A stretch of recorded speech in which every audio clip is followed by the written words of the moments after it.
Praise the lord. యేసుక్రీస్తు నామములో మీ అందరికీ శుభములు. మార్నింగ్ మన్నా అనే ఈ కార్యక్రమానికి మిమ్మల్ని అందరినీ ప్రేమతో ఆహ్వానిస్తున్నాను. దేవుడు మిమ్మల్ని మీ కుటుంబాన్ని ఆశీర్వదించుగాక. ఈరోజు సండే కదా, ఖచ్చితంగా మీరు అందరూ ఆరాధనకి వెళ్ళిపోండి. ఇంటిలో కూర్చొని ఆన్లైన్లో చూస్తాను, ప్రోగ్రాం లైవ్ చూస్తాను, వచ్చేవారం వెళ్తానని అనుకోబాకండి. ఎందుకంటే విశ్రాంతి దినాన్ని పాటిస్తే అటువంటి వారికి ప్రత్యేకమైన ఆశీర్వాదాలు బైబిల్లో రాయబడి ఉంది. ఆ ఆశీర్వాదాలన్నీ మిస్ అయిపోతాయి. మీరు ఆరాధనకి వెళ్ళండి. ఈరోజు దేవుడు మీతో మాట్లాడతాడు. మీకు అద్భుతాలు, సూచక్రియలు, మహత్కార్యాలు ఆరాధన టైంలో జరగబోతుంది. మీరే సాక్ష్యం చెప్పబోతున్నారు. ఇదివరకు కనివిని విరగని విడుదల మీరు చూడబోతున్నారు. మీ ఆర్థిక ఇబ్బందులను దేవుడు తప్పించబోతున్నాడు. దేవుడు మీ కుటుంబాన్ని ఆశీర్వదించబోతున్నాడు. మీ కుటుంబంలో కొంతమంది వైరల్ ఫీవర్తో బాధపడుతున్నారు. వారికి ఇప్పుడే స్వస్థత కలుగుతుందని పరిశుద్ధాత్మ దేవుడు చెప్తున్నాడు. నిర్గమకాండం 15:26 దేవుడిచ్చిన వాగ్దానం. దేవుని బిడ్డలారా, నిన్న కూడా నేను తప్పుడు నిర్ణయం వలన వచ్చే నష్టాల గురించి మాట్లాడటం జరిగింది. దేవుని బిడ్డలారా, ఇలాగా తప్పుడు నిర్ణయం వలన నష్టపోయిన వాళ్ళు బైబిల్లో చాలామంది ఉన్నారు. నిన్న నేను తప్పుడు నిర్ణయం వలన నష్టపోయిన నయోమి, ఎలిమెలెకు గురించి చెప్పాను. ఈరోజు యోనా గురించి మీకు చెప్పాలని చెప్పి ఆశపడుతున్నాను. యోనా అనగానే నాకు అనిపించింది ఏంటంటే, తప్పుడు నిర్ణయం అన్నది పాపమైతే ఒకవేళ దేవునికి భయపడి సేవకులు, అయ్యో నేను సేవ చేస్తున్నాను, లేకపోతే కొంతమంది భక్తులు చాలా కాలం నుండి ప్రభుత్వం నడుస్తున్నాను కాబట్టి నేను ఇంత పెద్ద పాపాన్ని చేయలేను బాబు అని జాగ్రత్త పడతారు ఏమో. కానీ తప్పుడు నిర్ణయము ఎవరైనా తీసుకోవచ్చు అని చెప్పడానికి ఈ యోనా ఒక ఎగ్జాంపుల్గా ఉన్నాడు. యోనా దేవుని చేత పిలువబడిన వ్యక్తి, అభిషేకించబడిన వ్యక్తి, ఆయన గొప్ప ప్రవక్త. అటువంటి ప్రవక్త తప్పుడు నిర్ణయం తీసుకోవటం అనేది విచిత్రంగా ఉంది మనకు. అవును దేవుని బిడ్డలారా, తప్పుడు నిర్ణయం తీసుకున్నాడు. దానివలన తన నష్టపోవటమే కాకుండా తన చుట్టూ ఉన్న వాళ్ళందరికీ శాపమైపోయాడు. యోనా చుట్టూ ఉన్న వాళ్ళందరూ నష్టపోవటానికి కారకుడయ్యాడు యోనా. దేవుడు క్లియర్ డైరెక్షన్ ఇచ్చాడు. బాబు, నువ్వు ఇనివే పట్టణానికి వెళ్ళాలని మాట్లాడాడు. కానీ ఇనివే పట్టణానికి వెళ్ళకుండా దర్శీష్ పట్టణానికి తన సొంత నిర్ణయం చెప్పున వెళుతున్నాడు. మనం ఎప్పుడల్లా తప్పుడు నిర్ణయం తీసుకుంటున్నామో అప్పుడు దేవునికి లోబడట్లేదనే విషయాన్ని మీరు గ్రహించాలి. నంబర్ 1. నంబర్ 2 ఏంటంటే, తప్పుడు నిర్ణయం తీసుకున్నప్పుడా దేవునికి భయపడట్లేదని మీరు గ్రహించాలి.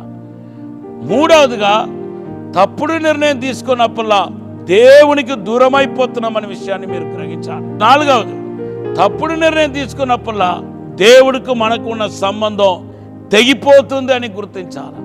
అది ఎంత పెద్ద నష్టం చూడండి. దేవుడికి మనకు ఉన్న సంబంధం తెగిపోతే ఎంత బాధాకరం. యోవాను సువార్త 15:1-5 చదివితే ఈ ప్రభు అంటున్నాడు, నేనే నిజమైన ద్రాక్షవల్లిని, మీరు తీగలై ఉన్నారు. ద్రాక్షవల్లి లేని తీగ ఎలాగైతే ఫలించదో నాలో లేనివాడు కూడా ఫలించడు అంటున్నాడు. అంతేకాదు, తర్వాత ఫలించలేని తీగ ఏమైపోతుందండి? ఎండిపోతుందంట. ఎండిపోయిన తర్వాత ప్రజలు ఏం చేస్తారంట? దాన్ని పోగు చేసి అగ్నిలో వేస్తారంట. తర్వాత 5వ వచనంలో అంటున్నాడు, నేను లేకుండా మీరు ఏమీ చేయలేరు అంటున్నాడు. దేవుని బిడ్డలారా, అగ్నిలో వేయబడటం అనేది ఒక న్యాయ తీర్పు. దేవుని వచ్చే న్యాయ తీర్పు ఒక ఘోరమైన ముగింపును చూపిస్తుంది. ఇటువంటి శాపం మనకు కావాలా చెప్పండి? యోనా ఒక పరిస్థితి చూడండి. యోనా తప్పుడు నిర్ణయం తీసుకున్నాడు. తప్పుడు నిర్ణయం తీసుకోవడానికి గల కారణాలు కూడా మనకు కనపడుతుంది. ఇక్కడ కారణాలు ఏంటి? బైబిల్లో రాయబడి ఉంది, దేవుని సన్నిధి నుండి ఆయన తొలగిపోయాడని రాయబడి ఉంది. అవును, ఎవరైతే దేవుని సన్నిధి నుండి తొలగిపోతున్నారో వారే ఈ తప్పుడు నిర్ణయం తీసుకోవటానికి ఎంత మాత్రం జడవరో, భయపడరో. ఎందుకంటే వారు దేవుని సన్నిధి నుండి ఇప్పటికే తొలగిపోయారు కనుక. యోనా గ్రంథం 1వ అధ్యాయం 2వ వచనం చదివితే బైబిల్ చెప్తుంది, ఆయన దేవుని సన్నిధి నుండి తొలగిపోయి ఆయన కేవు తీసుకొని ఓడ ఎక్కి వెళ్ళాడు. కేవ్ అంటే టికెట్స్. దేవుడి సొమ్మును దేవుని చిత్తానుసారంగా ఖర్చు పెట్టకుండా దేవుని చిత్తం నెరవేర్చడానికి ఖర్చు పెట్టకుండా, దేవునికి మహిమ వచ్చేలాగా ఖర్చు పెట్టకుండా దుర్వినియోగపరుస్తున్నాడు. నువ్వు ఎప్పుడైతే తప్పుడు నిర్ణయం తీసుకుంటావో నువ్వు ఏ ఎడ్జ్కైనా వెళ్ళిపోతావు. అసలు దేవుడి గురించి కూడా భయం ఉండదు నీకు. ముందు ఆదిమ స్థితి మర్చిపోతావు, ఫ్యామిలీ మర్చిపోతావు. ఇటువంటి జీవితం నీకు కావాలి. అసలు యోనా తర్వాత బుద్ధి వచ్చింది, పశ్చాత్తాపడ్డాడు. ఇప్పటికైనా బుద్ధి వచ్చి మీరు పశ్చాత్తాపడి దేవుని వైపు మరలితే కనుక అట్లీస్ట్ భూ సంబంధంగా మరి ఇప్పటికే నష్టపోయి ఉన్న మీ ప్రాణాన్ని తగ్గించుకుంటారు. లేకపోతే మీ ప్రాణ నష్టం కూడా కలుగుతాయి. మీతో పాటు మీ కుటుంబానికి, మీ ఫ్యామిలీకి, మన చుట్టూ ఉన్న వాళ్ళందరికీ అతిపెద్ద మొత్తంలో నష్టం కలుగుతాయి. ఈ నష్టాన్ని సరిచూడాలనుకుంటున్నారా? లేకపోతే పశ్చాత్తాపడి దేవుని వైపు తిరగాలనుకుంటున్నారా? దేవుని వైపు తిరగండి. ఇప్పుడే పశ్చాత్తాపడండి, ఇప్పుడే మోకారించండి. పరిశుద్ధాత్మ దేవుడిని హెచ్చరిస్తున్నాడు.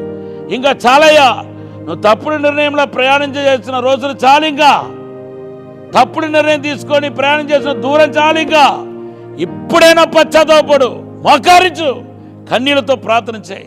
ప్రభువా, నేను తప్పుడు నిర్ణయం తీసుకొని సఫర్ అవుతున్నాను, నన్ను మార్చండి ప్రభువా. ఈ దరిద్రపు జీవితం నాకు వద్దయ్యా, ఈ పాపపు జీవితం నాకు వద్దయ్యా, ఈ యొక్క మోడు మారిపోయిన జీవితం వద్దయ్యా, నన్ను కనుకరించండి ప్రభువా అని కనుకరం కోసం నువ్వు వేడుకుంటే దేవుడు నీ పైన జాలిపడి నీకు అద్భుతం చేస్తాడేమో. దేవుడు ఈ మాటను దీవించనగాక, మీ హృదయంలో నాటుకుని పోయినట్టుగా చేయనగాక.